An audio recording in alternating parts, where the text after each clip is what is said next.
world-famous Jiggy Jaguar radio program. Raw and uncut, Jiggy Jag, you know how he do it. You know what I'm saying? Keeping it all the way live. Broadcasting live from Hutchinson, Kansas. Well, I'm sitting here with a linguist. I had no idea.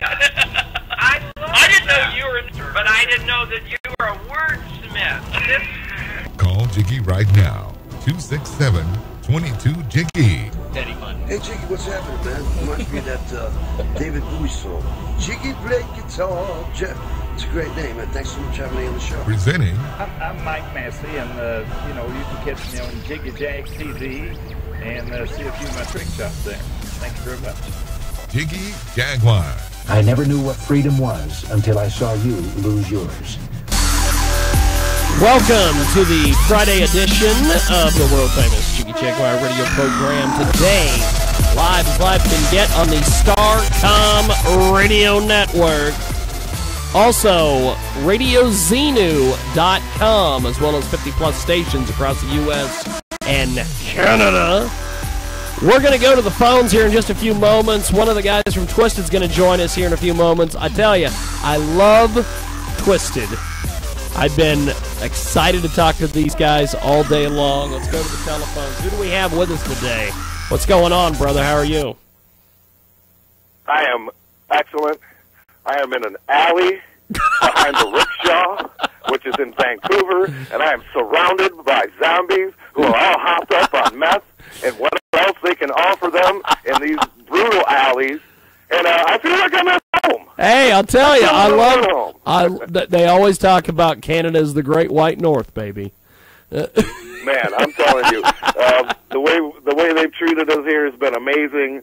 But I am just blown away by the amount of needles in this alley, and I put my shoes on. Let's just say that. Yes, it's probably a good idea to put your shoes on because you never know what you might step on, and also a lot of that stuff up in Canada, from what I've heard, they don't have cures for what's running around up there, baby. Right, they don't. Right, exactly. So yeah, I'm just getting brought up to speed on all that, and just trying to stay out of trouble as much as possible. So you guys got a performance up there this evening, I'm assuming, up there in the Great White North of Canada, or are you just up there visiting? No, we have a show tonight, and then one more tomorrow, and then that's it for the Canada run. We did like 3 weeks here. It was amazing. And then we go to the States for 5 weeks, kicking it off in Seattle. That's going to be awesome. Now, Twisted is you guys have been doing this thing for a heck of a long time. How did you go from because you guys were with Psychopathic Records and then you went independent and then you signed with how did this whole thing work? Well, what's going on there? Well, what happened is we set out on our own to trudge out on our own, and we ended up starting a label, and we got a deal through In Grooves, and we're just going to get ready for the next 25, 30 years of music. That's cool. That's really cool. Try to keep the people entertained, you know what I mean? I tell you. Now, tell me about the latest piece of music we've got out there, because I know you guys are always making music, but let's talk about the latest piece of business you guys got out there that you're out there on tour promoting. Oh, man, we're just out here promoting our lily white asses, if you will. Now, this is just like, we have something coming out in January, and this is called The Darkness. This is just kind of a refresher course to get everybody situated for that. And, yeah, we're just excited. Now, it'll be our first major release. You guys, on our own, you know, we've released. Yeah, that's right. You guys have put a lot of time and effort into this. Tell me about the just the whole process of having to do this thing on your own. Just the fact of it's a process, like to do it the right way. If you just want to think of whatever you want to do, then that's fine. But to clear the trademarks and to get it so that when you do release, you don't get WWE. Remember when they were high and mighty, and then the yes. WWF came through and was like, no, we don't want that. So we submitted over 300 names for the record label. All 300 of them got shot down. Oh my God! So, I'm not even messing with you. Wow! So finally, we got one that was a little a little up our alley. And, yeah, so far everything's cleared and we're good. Holy Finally, that's crap. taken a year. 1 year. Just to Holy get the record crap. label name, trademarked, copyrighted. Wow. I don't want somebody tattooing that on their arm, and then in 2 years it doesn't exist because we got sued by some guy that makes shoes in Thailand. That's right. That right. You don't want to get WWE. I'll tell you, you don't want that. Exactly. Don't want that happening. Now, we all learn from Vinnie Mac. yes, I've always thought what happened was there was some official from the World Wildlife Fund that jumped off a plane, and some idiot, some $2 an hour scrub went up to him and said, "Hey, where's the wrestlers at?" And he got offended, and then all of a sudden it's over. You're right. It was something like that where somebody's ego got hurt. Yeah, that's right. Yeah, egos. Somebody got buried, and all of a sudden they're like, "Oh, well, we got to go take down the WWE." So, hey, that's smart that you guys did all that. What were some of the more entertaining of the 300 names that you proposed that got shot down? Holy smoke! Let's see. There were a couple of them that I really liked, that I thought were really good, and that were nothing like what we ended up on. One was Evil Entertainment, where it all stood That's for something. cool. I mean, all the good names, all the cool names where you're like, oh my God, you know what I mean? All gone. All gone. All gone. We had to pick through rubble. now, when they got kicked back and you were told, hey, you can't use this, you can't use that, did they give you a reason? Did they point out the business or whatever that had these, or were you just told, nope, it's copywritten, can't use it? No, I wouldn't buy just no. They had to tell us why, you know what I mean, and show me exactly who the hell we're battling, if it would be worth going after them in a lawsuit, you know what I mean, like all of that stuff, all the legal stuff that it's just, you know what I mean, it makes most people sick to their stomach. But no, yeah, it wasn't that. Like the trademark attorney that we had is out of this world.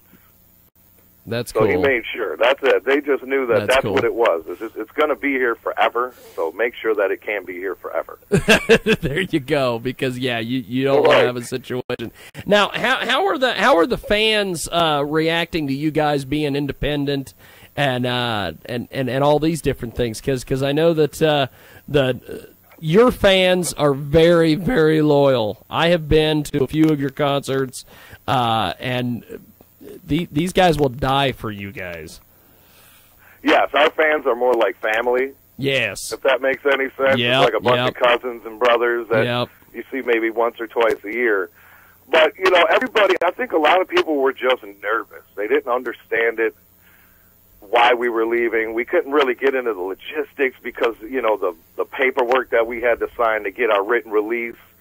So they're just kind of in the dark. And I understand, you know what I mean? We understood 100%.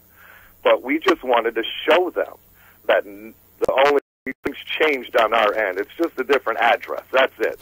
So we started releasing music and videos and just doing all the stuff we wanted to do for years but couldn't. And I think once people got through that and they see that we're not just going to go sell out and do a bunch of bubblegum crap, that we are the wicked, we're always going to be the wicked. And I think that set them at ease a little more. And now every day that goes by, they get a little more comfortable and they understand what we're doing and that this is for the survival of what we do. Yeah. We had to do this. Yeah. It's all for them. It's like a mom and dad, and you got a family, and the mom and dad divorce. Some kids are like, you know what? I hate mom. I'm going to live with dad. Some people are like, I hate dad. We get that. They put, 15 years into us, into one place. So nobody likes change, So we get it, but at the same time, regardless of what the reception would have been, it had to happen. Yeah. And it had to happen because of them, because of our family, because of the kids. It had to happen. Now, else I don't think Twisted would have been here much longer. No. And that's about as much as I could say. You know what I mean? Now, didn't you guys? I remember seeing you guys were listed or advertised for the Gathering last year or this last summer. Did you guys actually do that? Oh, yeah. Like, yeah, it's, you know, a lot of people also anticipate that, you know, we hate ICP now and ICP hates us and there's just this big beef, and it's not. It's nothing like that. We did the gathering. We'll always do the gathering. Oh, you know what I mean? Like, we're together without being together. Like, now, we didn't leave, and then they were like, fuck you guys for leaving. They exactly. understood. Exactly. You know what I mean?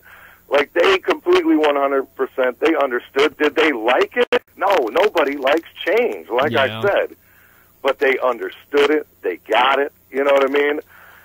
So that made it easier. You know, they gave us our written release. Like, they did exactly what they could have done. That's awesome. And we love them for that. You know, we always love them. They gave us the shot. Oh, yeah. Now we're going to show them that they didn't just give a shot to a couple of schmucks. Yeah, that's right. We want to show them that we really appreciate what they did for us, and now we're going to try to take over the world with it. Now, you guys performed at the Gathering this year, and they moved the Gathering for the very first time. Do you know a lot of the details behind why it got moved away from Illinois to, what was it, Iowa or something? I believe it was in Ohio. Oh, yes. Yeah. I believe it's just town folk. You know what I mean? Like, you can't just go set up a gathering. There's a committee, and you gotta have the town people on your side, and if they don't want you there and they can get enough votes, they can probably get you out of there. So that's what I'm thinking it was, because it wasn't a very well-received thing from people. Like, you know, if you ain't into it, you hate it. Oh, you don't understand it. You're afraid of it. There's this kid painted up taking a pee by my car, you know. Exactly. You know, stuff happens. Now, you guys, go ahead. You were getting ready to say something. Go. I don't want to miss. I don't want to miss this. No, the kids are harmless. You know, I think they get a very bad rap. Yes. Because, you know, of course, one bad apple spoils a bunch. But I don't think it's any different in any genre of music. You got fans that are idiots, and you got some that aren't. And it's like people want to concentrate on the idiot aspect of what we do, as opposed to looking at, like, oh my God, they've probably saved, you know, thousands. Look at the Twitter, look at the Instagram, listen to the kids talk. For them to come to you, you know, you got a 40-year-old man standing in front of you talking about if it wasn't for your music, he'd be dead. We see, and this changes your outlook. You know what I mean? Oh yeah. Well, there was a documentary. You realize that this is bigger than Twisted. This is way bigger than Twisted. Oh yeah. Well, there was a documentary I seen that somebody had put it on YouTube. It was in a couple different parts, and they were talking to a lot of your fans, and they said that if it wasn't for Twisted and ICP and a lot of this, you know, these juggalos, we don't know where the hell we'd be. And so you guys do have an impact on people's lives. Yes, 100%, and that is the responsibility of it all. That's where your priorities lie. Yeah. And for that alone, you know, that's what makes me so leery about when people try to take us away from them, because if they don't have us, you people are in a lot of trouble. Like, America would be in a lot of trouble. So it's like, leave them alone. Nobody else wanted to talk to them, and now that they found some kind of light to shine on the darkness that they live every day, why not just let them be? Well, see, that's my thing, man. Now, I know that you guys are wrapping up tonight in Canada, and you'll be heading to the U.S. What is the difference between Canadian crowds and the U.S. crowd, or is there much of one? There really isn't, honestly. You know, we thought the same thing. Like, oh man, we're going to Canada. It's probably going to be different. Hell no, they're painted up over here. They're just as crazy over here. Like, if not a little bit crazier, because they don't see us like the States get to see us. Yeah. But the Canadians, they're like, oh man, these dudes might not ever be back. I'm gonna go take you. I'm gonna leave my mark. I'm gonna set this place on fire. You know? That's right. That's right. But you know, so if anything, maybe that. But they have been, like, the promoters, the book, like every facet of it on the Canadian aspect has just been a dream. You know what I mean? It's been That's cool. Excellent. Yeah, it's been really good. So now, now it's to the point where we can come once or twice a year. Yeah. And it makes sense. I'm trying to go gold in Canada. Hey, I used to have a co-host on our Sunday radio show who he was a rapper in Wichita, Kansas, of all places, and his goal was to go wood. Double wood. Yeah, hell yeah. Yep. Well, we started off just wanting to go tinfoil. Once we hit that, we were like, oh, yeah, now let's try to go button. Like, button. There you go, button. That's awesome. Yep. So we got that, yeah, and it's been frustrating because we should have been over here years ago. Yeah. And we couldn't because of whatever the case may have been. Yeah. But, the minute that we had our own independence, that's one of the first things we did was book a tour in Canada. Yeah. Well, it's just been amazing. Are you planning on going back? Has everybody basically already put the screws to you and said you got to come back? You got to come back. Oh yeah, we have got to come back. It'll be a yearly thing at least, if not maybe twice a year now. Yeah. Like the market's been broken, everybody knows, and so from here it's just going to get bigger and bigger, and it's going to be great. Maybe we can get Mad Child down here, bring out the Battle Axe Warriors, just do it up. Hey, that would be fantastic, and I'll tell you, those Canadians, those Canuckers, that they would eat the shit out of that. I'd love that. I think they would. I think they'd love it, and that's what it's about. We just want to give them what they love and give them as much of it as we can. Yep. Well, so far so good. Hey, I'm glad it's working, and I'm glad we were able to get the interview done today. I apologize for the issues we had last week, but I'm glad that we're talking and getting it going. And keep me updated on everything, and we'll talk soon. Thanks for talking to me today, brother. I appreciate it. Hey, thank you so much, brother. This has been awesome. Definitely, man. Well, have yourself a wonderful. Anytime you want to talk. Hey, I will let George know, and we'll get you guys in here. I appreciate it. Yeah, that'll be awesome. Thanks, you man. You have yourself a wonderful weekend. We'll talk soon, brother. Have a good one. Thank you. Appreciate it, man. Later. We're going to take a time out when we come back.